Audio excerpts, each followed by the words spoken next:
दोस्तों, विष्णु प्रभाकर गांव वाले रिपोर्टर का आप सभी को नमस्कार है।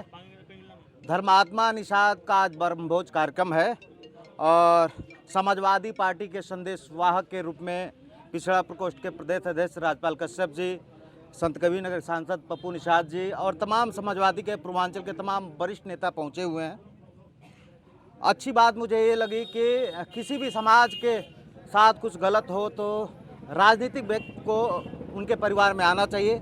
समाजवादी पार्टी ने एक अच्छी भूमिका निभाते हुए पूर्व के दिनों में इनका डेलीगेशन का टीम आया था और आज धर्मात्मा की पत्नी अंजलि को जो है 2 लाख का चेक दिया गया है। लेकिन सवाल अभी भी वही है कि आखिर इस परिवार को न्याय कब मिलेगा।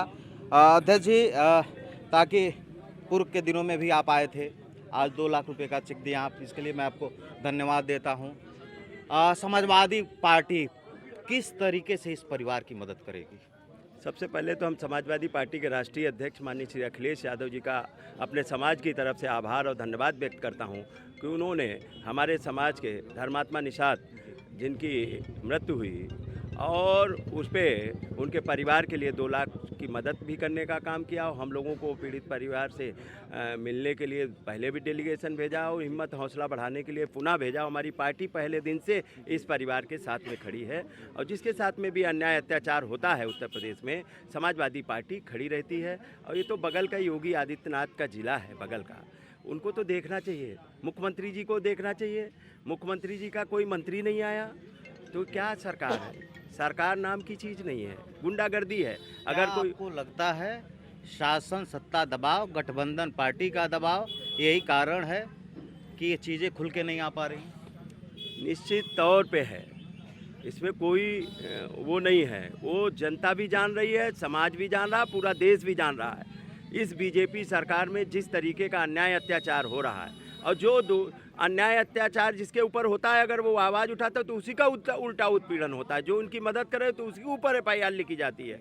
तो ये इस तरीके का नंगा नाच हो रहा, कोई कानून नाम की चीज़ है? अगला सवाल मेरा यही था। राजा निषाद एक युवा इस परिवार की बड़ी मदद कर रहा था और एक भाई के तौर पे प्रमुख भूमिका में खड़ा था, उसके ऊपर मुकदमा हो जाता है। इस तरीके से राजा निषाद का आरोप है कि संजय निषाद का नाम लेकर उन्होंने कहा है कि ये पूरे घटनाक्रम के जिम्मेदार संजय निषाद हैं। देखिए, कहीं न कहीं सरकार कटघरे में है, मंत्री कटघरे में है, इसलिए उस आवाज़ को दबाने के लिए नाना प्रकार के षड्यंत्र किए जा रहे हैं। और योगी सरकार कटघरे में है, मुख्यमंत्री जी का एक कार्यक्षेत्र भी रहा है पूर्व में, लेकिन आज मुख्यमंत्री भी कटघरे में है, मंत्री भी कटघरे में है, सरकार भी कटघरे में है।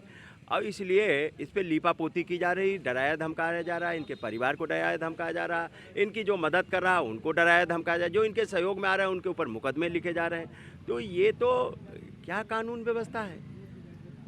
अगला रोल क्या होगा एक मजबूत विपक्ष के रूप में? एक मजबूत विपक्ष के रूप में समाजवादी पार्टी, मैंने कहा पहले दिन से हमारे जिला संगठन से लेकर हमारे समाज के नेता पहले दिन से इनके न्याय की लड़ाई में खड़े हैं और अंतिम समय तक, जब तक न्याय नहीं मिल जाता तब तक इनकी लड़ाई में पूरी मदद समाजवादी पार्टी करती रहेगी। सांसद जी, आपसे एक सवाल ले लेते हैं, ताकि इस परिवार से आपका पुराना नाता रहा है, धर्मात्मा से आपके अच्छे संबंध रहे हैं। बड़ा सवाल ये है कि एक पूर्वांचल का युवा जो मध्यम वर्गीय परिवार से ताल्लुक़ रखता है, वह नेता बनना चाहता है, विधायक बनना चाहता है, इस तरीके की घटनाएं हो तो मुझे लगता है कि उन हजारों युवाओं के जीवन कैरियर पे, राजनीतिक कैरियर पे कहीं ना कहीं प्रश्न चिन्ह लग जाएगा, जो कम व्यवस्था में जो है राजनीति में आगे बढ़ना चाहते हैं। देखिए, मैं पहली बात तो जो ये कृत्य हुआ है, जो घटना हुई है, ये होनी नहीं चाहिए थी। धर्मात्मा जी ने जो किया, ये जो उनको करना नहीं चाहिए था। हम लोग साथ थे, अगर उनके साथ अन्याय हो रहा था, किसी तरह की परेशानी हो रही थी, हम लोगों को बताते। हम लोग समाजवादी पार्टी की लोग और समाजवादी पार्टी के राष्ट्रीय अध्यक्ष मिल करके उसका सामना करते, उनकी लड़ाई लड़ते। लेकिन वो आदमी न बता करके बहुत बड़ी गलती किया है, जो सुसाइड कर लिया था। ये नहीं होना चाहिए था। और नौजवान अगर पीड़ित है, मैं राजा से भी कहता हूँ, अगर पीड़ित है तो आ करके हम लोगों से मिलें, उनकी सहायता समाजवादी पार्टी पूरा करेगी। और जो भी नौजवान इस तरह का समाज का कार्य करता है, उसे अगर दबाने के लिए सरकार कोई काम करती है तो हम लोग उसके साथ रहेंगे, पूरी पार्टी हमारी साथ रहेगी। राजा सोशल मीडिया पे एक पोस्ट लिखे हैं, कि डॉक्टर संजय निषाद मेरे साथ कोई भी घटना का अंजाम दे सकते हैं। उनके खिलाफ एक महिला ने तहरीर दिया है। 13 तारीख को बता रहे कि घटना हुआ है और 28 या 27 तारीख को जो तहरीर दिया गया है, उसी मामले में एक दिन बाद पुलिस मुकदमा लिख जाती है। लेकिन उसके पूर्व में उसके बेटे के साथ घटना होती है, 5 महीने से उसी थाने में जाती है और तमाम लोगों का विवेचना से नाम हट जाता है।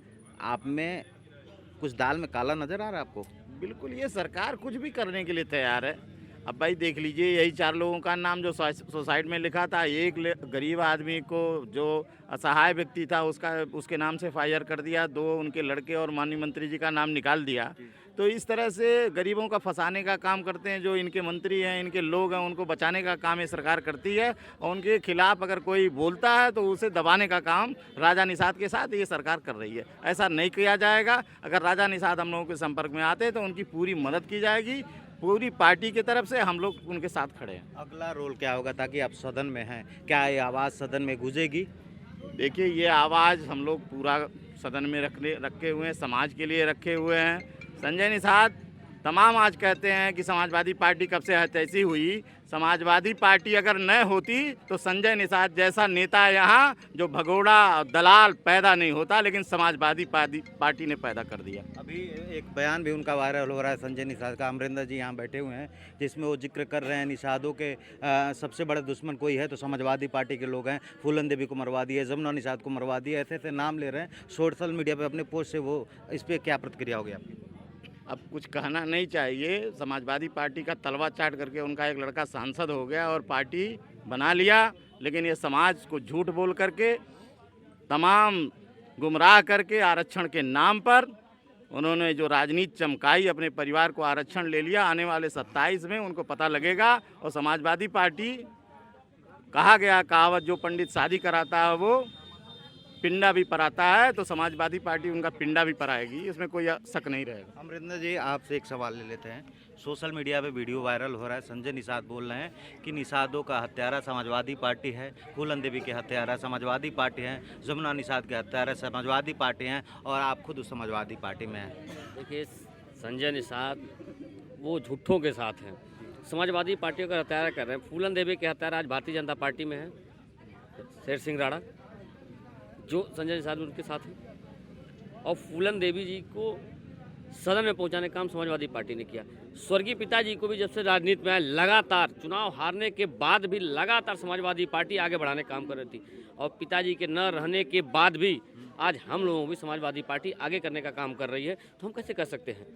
ये सरेआम वो झूठा आरोप, गुमराह करने का काम कर रहे हैं। भोले भाले निषाद समाज के लोगों को भड़काना चाहते हैं, लेकिन निषाद समाज आज जागृत है, जाग चुका है, समझ चुका है, उनके बहकावे में रहेगा। इस बार उनको समाप्त करने का काम निषाद समाज करेगा। कहते हैं हम निषाद समाज के रहनुमा हैं, इस पे आपकी प्रतिक्रिया? रहनुमा होते तो एक उनके पार्टी का वर्कर आत्महत्या करे, जिसमें उन्होंने साफ साफ लिखा कि डॉक्टर संजय निषाद, परवीन निषाद, सरवन निषाद के नाते मैं और जयप्रकाश नाते आत्महत्या कर रहा हूँ। तो अब तक कार्रवाई क्यों नहीं हुई? एप्लीकेशन बदल दिया जाता है और एक कार्यकर्ता के खिलाफ केवल मुकदमा लिखकर छोड़ दिया जाता है, बाकी 3 लोगों को बरी रखा जाता है। तो कहाँ का न्याय है? वो कहाँ से रहनुमा कहे गए? अगर इतना ही रहनुमा होते तो आ जाते सड़कों पे, न्याय की बात कर लेते, CBI जांच की बात कर लेते, जांच करा के दोषियों के खिलाफ मुकदमा होता, जेल जाते। लेकिन वो केवल गुमराह करेंगे। अब उनका गुमराह करने का काम षड्यंत्र नहीं चलेगा, वो अब समाप्त होंगे, खुद वो जेल जाएंगे जल्द ही। बहुत धन्यवाद। तो समाजवादी पार्टी का एक डेलीगेशन टीम जो पूर्व के दिनों में भी आया था, आज पिछड़ा प्रकोष्ठ के प्रदेश अध्यक्ष राजपाल कश्यप जी, संत कबीर नगर के सांसद अमरिंदर निषाद और तमाम लोग जो है, तमाम पूर्वांचल में जो समाजवादी पार्टी को मजबूती के साथ खड़े रहते हैं, वो तमाम लोग जनप्रतिनिधि आए थे। और गांव वाले रिपोर्टर आज धर्मात्मा निषाद के घर पहुंचे। आज धर्मात्मा निषाद का ब्रह्मभोज है और इसके बाद मुझे लगता है इस घर पे ये तमाम ऐसी गाड़ियां आपको देखने को नहीं मिलेंगी। उसके पीछे का भी कारण है, क्योंकि धर्मात्मा निषाद की मौत कई नेताओं के लिए फोटो सेशन का मंच बन के रह गया। कई नेता बड़ी बड़ी बातें कर रहे हैं, कई लोग, ताकि धर्मात्मा के बड़े भाई परमात्मा थे, जब मैंने बात किया तो वो एक चीज़ का जिक्र बहुत तरीके से कर रहे थे।